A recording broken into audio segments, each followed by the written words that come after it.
You ever realize the people who call you family don't actually see you as a person? That realization didn't hit me in some dramatic fight or screaming match. It hit me in silence. At a dinner table. Last Christmas. I found out I wasn't a son. I wasn't a brother. I was just a free babysitter they could dump their kids on. And for the first time in 30 years, I said no. My name's Evan. I'm 30 years old, single, and I work as a remote systems analyst.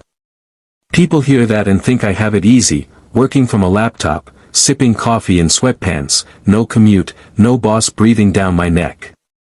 But to my family, my job doesn't count.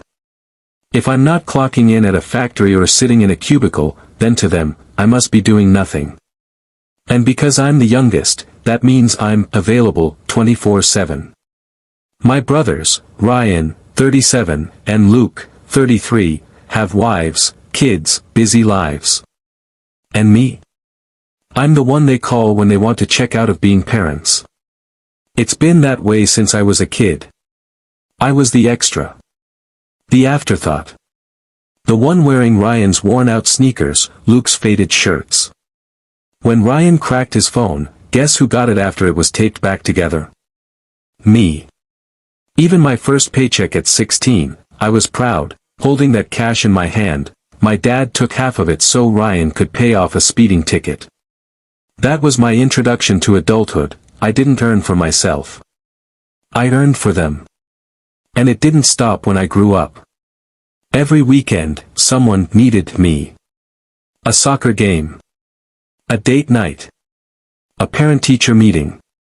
Suddenly my one-bedroom apartment turned into a daycare. 3 kids in my bed while I crashed on the couch, eating cereal for dinner because the groceries I'd bought vanished in a day.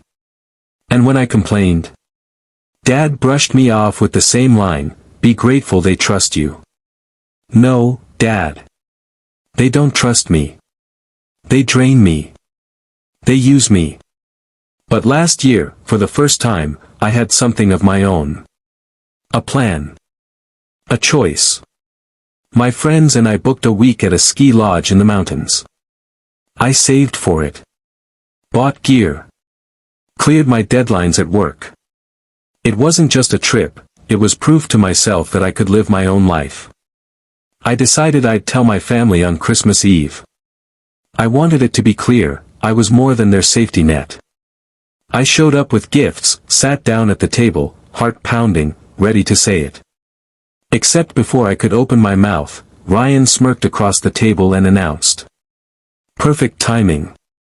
We're all flying to Cancun tomorrow. You'll keep the kids at your place. The words landed like a hammer. Like it was already decided. Like I didn't even exist outside of their convenience. I said one word. No. And suddenly the air went cold. Forks clinked against plates and froze. My dad leaned forward, eyes narrowing, his voice sharp. What do you mean, no? I mean I'm not doing it. I have my own trip. My own plans. Luke scoffed, shaking his head like I was a child throwing a tantrum. Come on, Evan. You don't do anything. You work from home. You're always available. Always available. Those 2 words burned deeper than any insult. 30 years of being the backup plan. 30 years of being invisible. I looked straight at them and said, your kids are not my responsibility. I didn't choose this. You did. The silence that followed was heavier than shouting. Heavier than anger. Then came the backlash. Selfish. Ungrateful. My dad growled, we raised you, we fed you, and this is how you repay us. And I almost laughed. Because feeding your child isn't a favor. It's the bare minimum. Ryan slammed his fist on the table so hard a glass tipped over. If you walk out, don't bother coming back. So I stood. My chest was tight, my palms were damp, my whole body trembled. But I grabbed my coat, pushed my chair back, and walked out. And for the first time in my life, the weight wasn't on my shoulders anymore. It was lifting. That night, I packed my bag. The next morning, I was gone. I drove toward the mountains while they boarded their flight, assuming I'd fold like always. But when they came pounding on my apartment door, dragging suitcases, shoving kids forward with blankets in their arms, all they found was a taped note. I told you no. I'm at the mountains with my friends. Don't call me again. I'm done being your babysitter. Hours later, my phone lit up like a Christmas tree. 50 missed calls. Voicemails layered with guilt trips. Messages from relatives who hadn't spoken to me in years. How could you abandon family? They needed you. It's Christmas, Evan.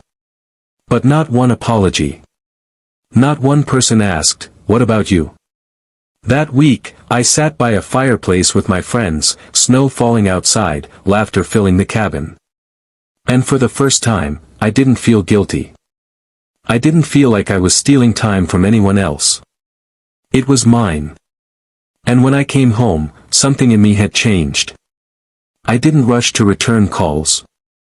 I didn't explain myself. I let the silence answer for me. Because that was the day I stopped being their safety net. Sometimes the hardest word you can say to the people who raised you is no. And when you finally do, you realize something powerful. You were never selfish. You were finally free.